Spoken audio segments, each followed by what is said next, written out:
Halo semua, perkenalkan nama saya Irina Fortuna, nomor induk mahasiswa 04428961 dari Prodi Sistem Informasi UT UPBJJ Palangkaraya. Pada kesempatan kali ini, saya akan mempresentasikan tugas 3 pemrograman berbasis perangkat bergerak. Pada tugas 3 kali ini, kita diminta untuk menampilkan data API nama-nama cryptocurrency yang ada di dunia, yang diambil dari API online yang linknya sudah ditambahkan di soal tugas. Kemudian diminta membuat tampilan mobile dengan tampilan seperti pada gambar di soal tugas dengan menampilkan atribut kolom field rank, nama, simbol, dan price USD. Baik, selanjutnya kita akan mempraktekkan tugas 3. Nah, kemudian di sini saya sudah membuat folder baru untuk tugas 3, di mana saya akan mempraktekkan tugas 3 ini di Visual Studio Code. Baik, yang pertama kita akan membuat project baru. Kita buka terminal terlebih dahulu. Nah, kemudian kita buat Ionic Start.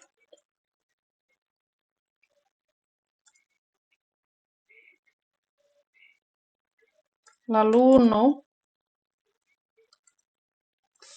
Untuk framework-nya dipilih View. Project name-nya saya akan menggunakan Crypto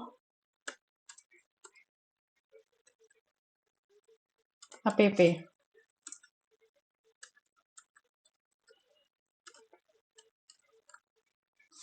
Lalu untuk starter template-nya biarkan blank.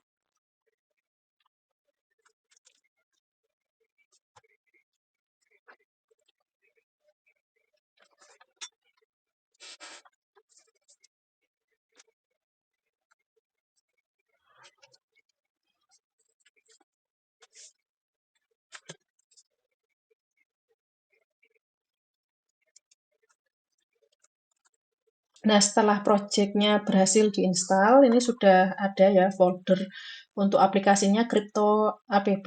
Kemudian kita masuk ke directory project.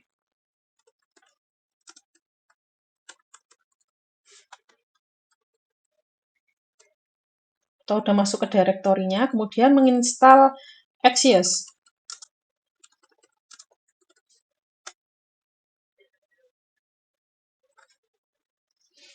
Nah, setelah berhasil diinstal, kemudian kita akan mengerjakan untuk kustomisasi pada homepage view. Pada kustomisasi homepage view ini, yang pertama yang perlu kita lakukan adalah mengimport komponen. Kemudian yang kedua, kita membuat interface. Yang ketiga, akan mengatur konten halaman homepage view. Lalu yang keempat, kita akan melakukan styling. Baik, yang pertama, kita masuk dulu ke homepage view. Kita tutup terminalnya. Lalu di sini yang pertama saya akan mengimport komponen. Di sini saya hapus aja untuk importnya.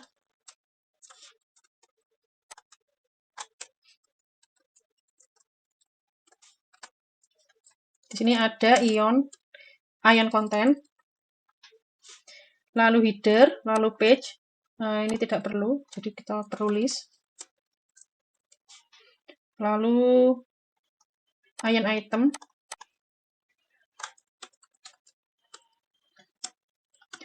ion button,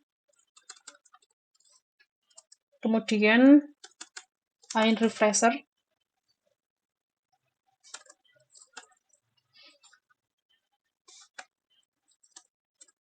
lalu ion refresher content. Jadi yang toolbar ini dihapus saja. Kemudian import from ionic.view, save.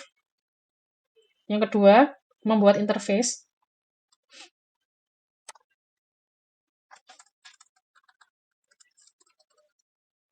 Oh maaf, sebelumnya kita perlu mengimport mengimport komponen API view yang diperlukan.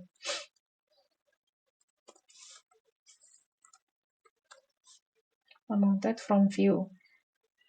Kemudian mengimport Axios dengan import Axios from Axios. Save. Masuk tahap selanjutnya, membuat interface. Buka soal, lalu kita buka API online tersebut.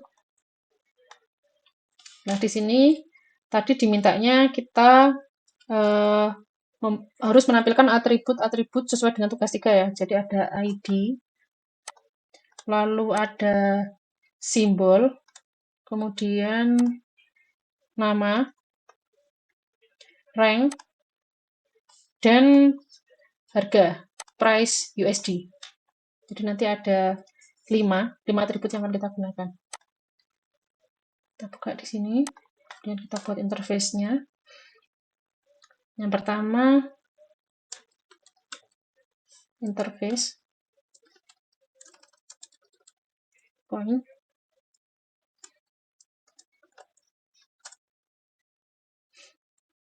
lalu ID, menggunakan tipe data string, lalu ada rank, dengan tipe data number, lalu ada name, dia juga pakai string, lalu simbol, string, dan yang terakhir price, USD, akan menggunakan string juga. Kemudian membuat variabel reaktif untuk menyimpan data koin. Di sini kita akan membuat const coin.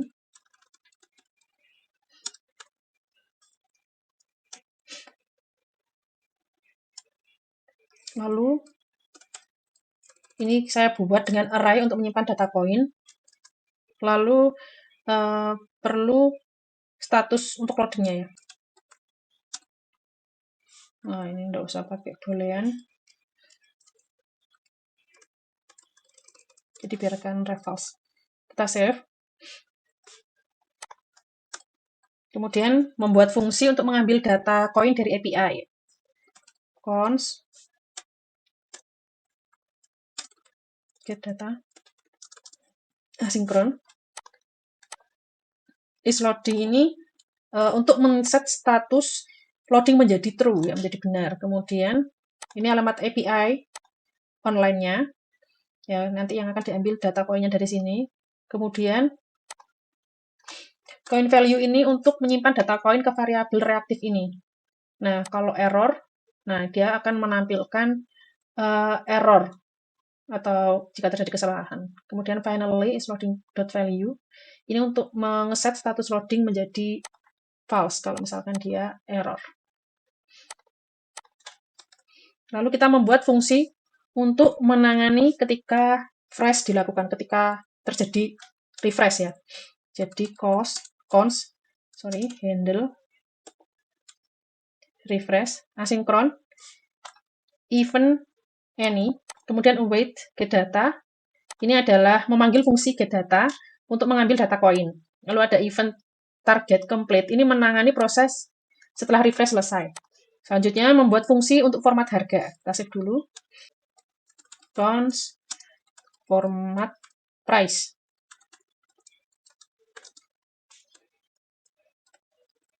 Price, tipe data, string. Kemudian lalu return persa float price to fix. Ini maksudnya untuk persa float untuk mengubah string ke number. Nah, sedangkan ini untuk mengubah string ke number, sedangkan to fix ini untuk membatasi 2 angka di belakang koma. Kita save lagi.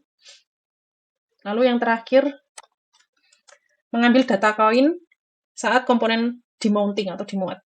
Jadi pakai onMounted sudah pasti. Dan getData. Ya, ini getDatanya memanggil fungsi getData untuk mengambil data koin. Selanjutnya, kita masuk ke tahap mengatur konten halaman di homepage view. Untuk mengcustomize halaman homepage view, yang pertama saya mau menghapus header sampai di blok container ini. Kemudian, saya tambahkan padding. Padding. Lalu membuat fitur pull to refresh. Nah, di sini perlu ion refresher.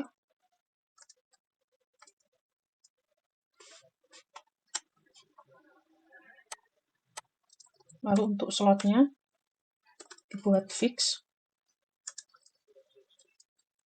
ion refresh, tadi namanya handle refresh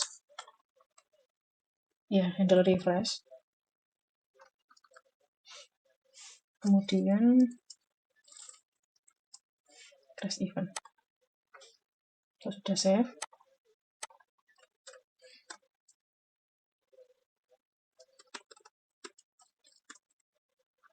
Ini kita buat refresh konten dulu ya untuk ionnya. Ion refresh konten. Nah, yang pertama buat pooling icon.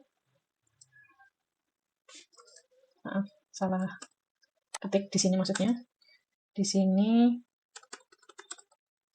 pooling icon dengan nama Rawdon.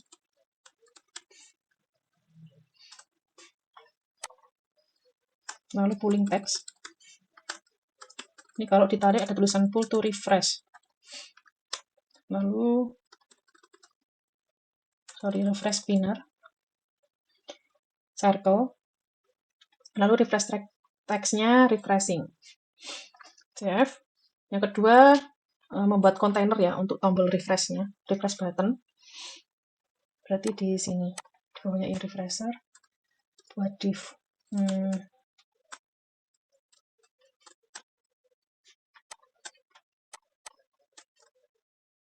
Lalu kita buat ion button. Di sini untuk div block-nya kita buatkan kelasnya refresh container. Ini untuk kontainer tombol refresh. Lalu ion button-nya dibuat expand dengan block. Action-nya klik get data, disable is loading. Lalu is loading refresh. Ini untuk menampilkan teks sesuai status loading. Jadi kalau ditarik set ada tulisannya refresh gitu ya kok. Biasanya ditarik layar di HP gitu atau di tablet. Atau kalau diklik refresh. Kemudian membuat ion list untuk menampilkan data koin.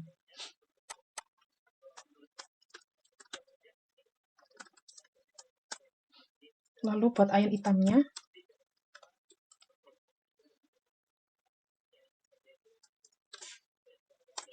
Baik, di sini ion listnya kita buatkan kelas juga, kita buatkan lines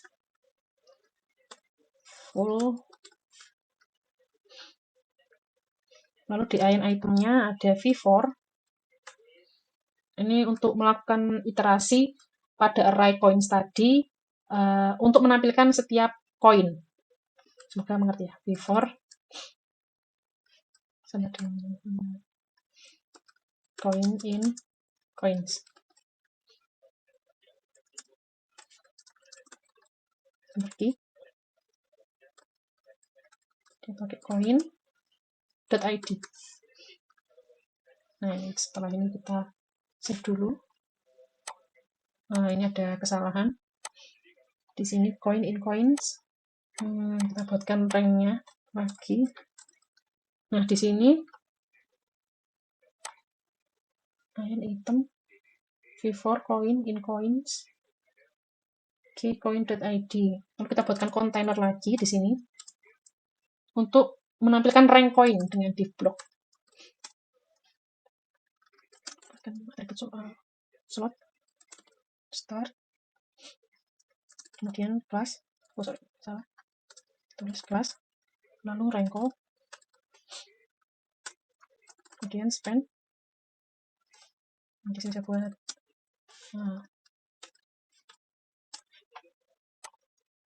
spend dengan kelas label, dia akan menampilkan rank. Lalu spend lagi dengan kelas value rank.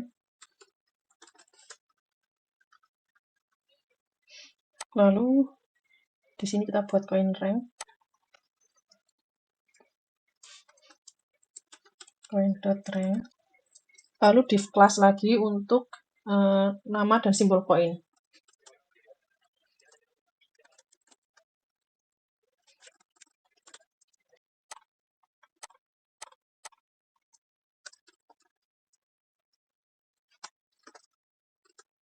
Label lalu namanya coin name.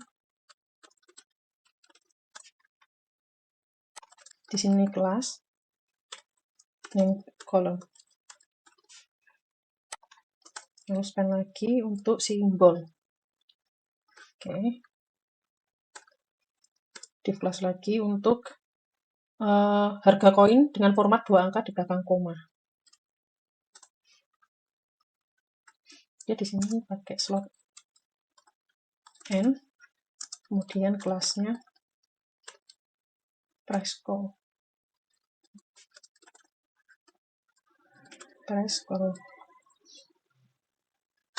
Pakai span class lagi dengan label USD. Lalu span class untuk menampilkan format price coin price USD. Sudah, save. Ini masih ada kesalahan di sini ya. Kalau kita ganti item, apakah dia mau?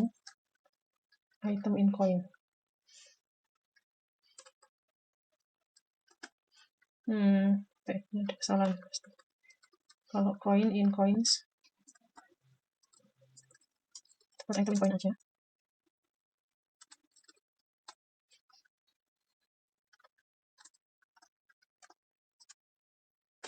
Lalu selanjutnya, kita akan membuat styling untuk tampilan interface-nya. Baik, ini saya ada sedikit perbaikan ya, karena beda sama yang bawah. Tadi saya buat fungsinya untuk data coin dari API tadi ini pakai coins ternyata. Ini harusnya coins, dan ini juga harusnya coins.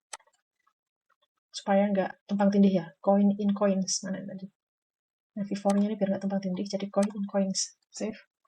Lalu kita masuk ke styling untuk interface-nya. Saya hapus saja semuanya. Pertama, membuat styling untuk tombol button.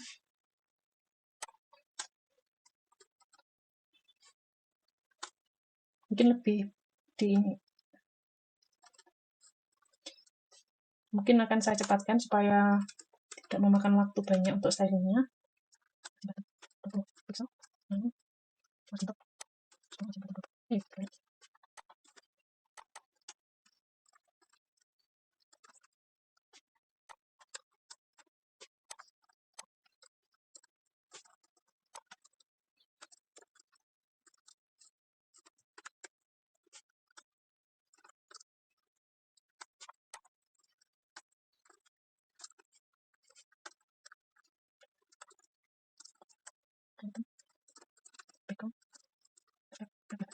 Kemudian color, kemudian color, pixel.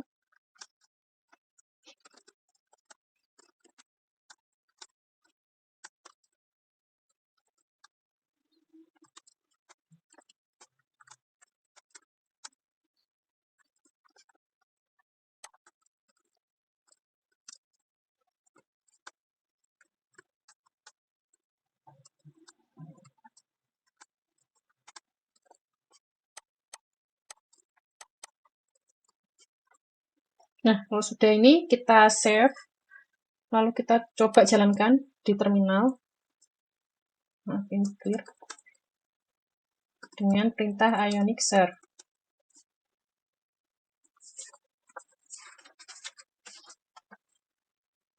Oke, kita styling lagi. Masih ada sedikit ini ya, kesalahan.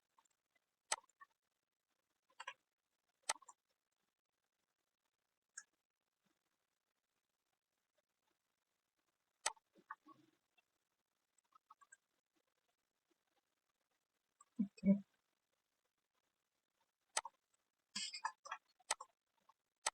Baik, ini tadi ada beberapa yang saya perbaiki. Lalu coba kita jalankan.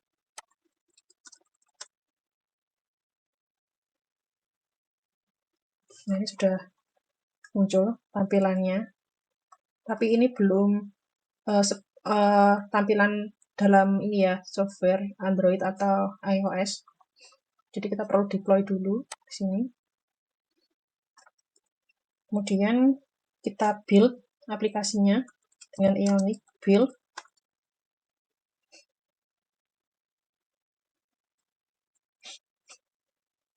Nah, ini sudah berhasil di deploy di build.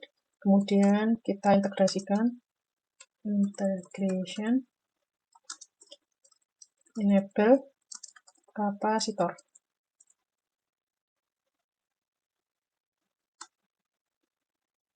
Already enable, lalu Ionic kapasitor add Android.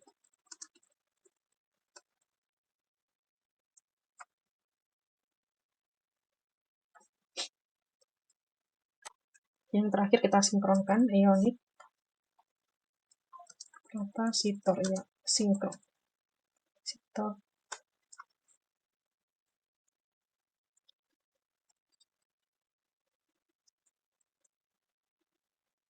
Nah, ini sudah berhasil ya. Kemudian coba kita jalankan lagi aplikasinya.